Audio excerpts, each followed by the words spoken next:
Qu'est-ce que c'est? Une sorte de chariot de Noël.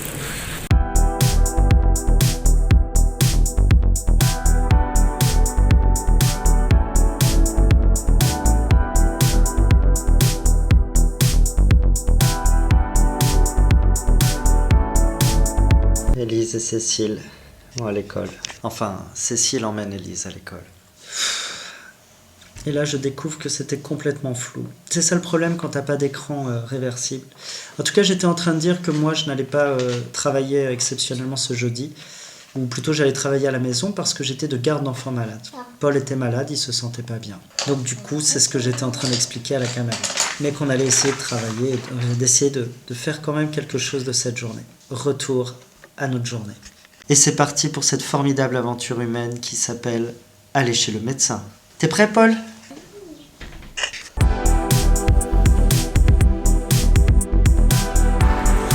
On y va ? Paul a oublié son livre.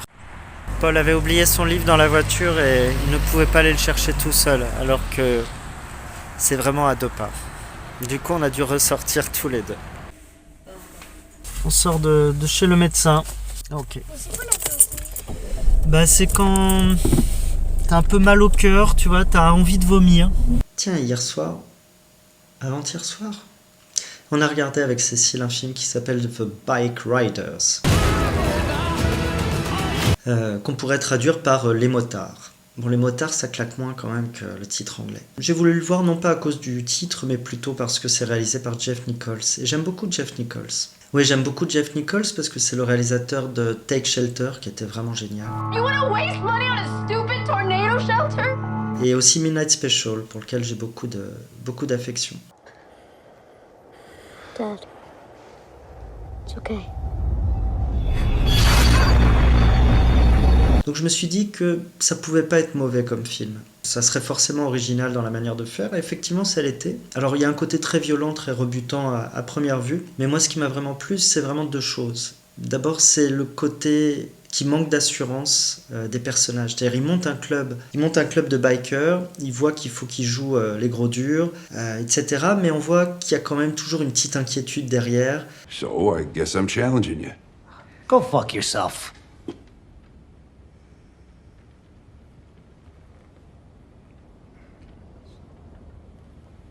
Fists? Or knives? Vraiment la peur d'être discrédité aux yeux des autres, et on sent vraiment une sorte de pression collective pour tenir son rang, montrer l'exemple.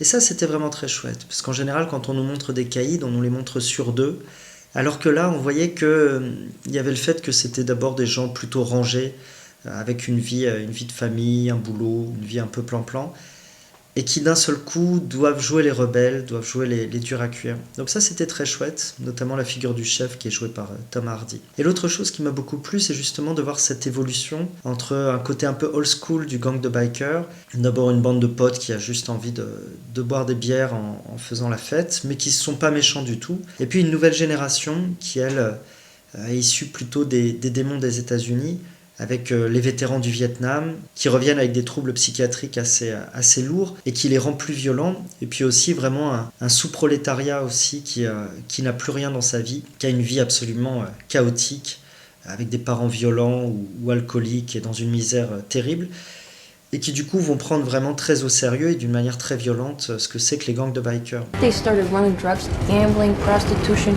Is that what this club is now? Donc ça c'est très chouette de voir cette inflexion, que sociologiquement et psychologiquement ça va réinvestir différemment en fait ce que c'est que ces gangs, ces meutes. Rien que ça c'était vraiment très chouette. C'est un bon film que je recommande. Paul vient de se moquer de moi en disant que j'étais en train de faire une pub, et du coup il était surpris que je ne sois pas à raconter ma journée. Mais comme j'étais en train de te le dire, Paul, raconter ma journée quand il s'agit de te garder à la maison et de taper à l'ordinateur, je pense que ça ne suffira pas pour captiver les foules sur ce vlog. J'ai pas raison. Début des devoirs de Paul. Il y en a une foule à faire. C'est les fractions là. Bon, j'ai l'impression que Paul va beaucoup mieux. Alors moi par contre je suis inquiet parce que j'ai un rendez-vous important dans 24 minutes et Cécile n'est toujours pas rentrée alors qu'elle m'avait dit qu'elle serait rentrée. Il faut quand même que je m'absente un petit peu pour le boulot. Arrivera-t-elle à l'heure? Suspense. Alors tu vas rire, mais j'ai appelé Cécile qui n'arrivait pas et qui avait oublié qu'elle devait rentrer. Donc je dois déposer Paul, notre convalescent petit Paul, à Cécile. Enfin je sais pas comment on va s'organiser. Là elle court du travail pour qu'on se retrouve et que j'essaye d'arriver à l'heure à mon rendez-vous. Je pense qu'elle va me jeter et je ne sais pas après comment je rentrerai à la maison. Il fait froid! On est passé d'une certaine torpeur à une frénésie subite. Ça me fait penser à ces films de Refn, le réalisateur de Drive, où c'est tout calme et puis d'un seul coup ça s'emballe.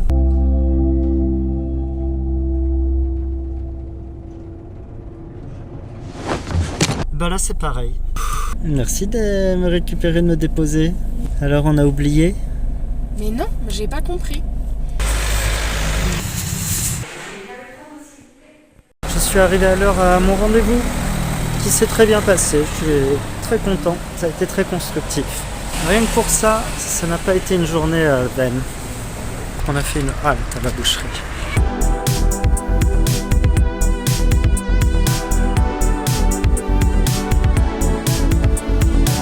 Je me souviens que j'avais fait une fois le trajet à pied avec Paul. C'était trop long pour lui, il était trop jeune. Du coup, je ne l'ai plus refait depuis. En fait, c'est pas trop loin. Cécile le fait régulièrement. Et à chaque fois, je n'en reviens pas. Mais aujourd'hui, je comprends. Paul tenait à montrer son pistolet qu'il a eu hier au Noël du travail de sa maman. Et du coup, en fait, c'est pas possible que le Père Noël n'existe pas parce que mes parents et c'est parce que les personnes qui disent que c'est les adultes le Père Noël, et ben c'est pas possible parce que mon papa il veut pas m'offrir un pistolet Nerf. Alors c'est pas possible ça.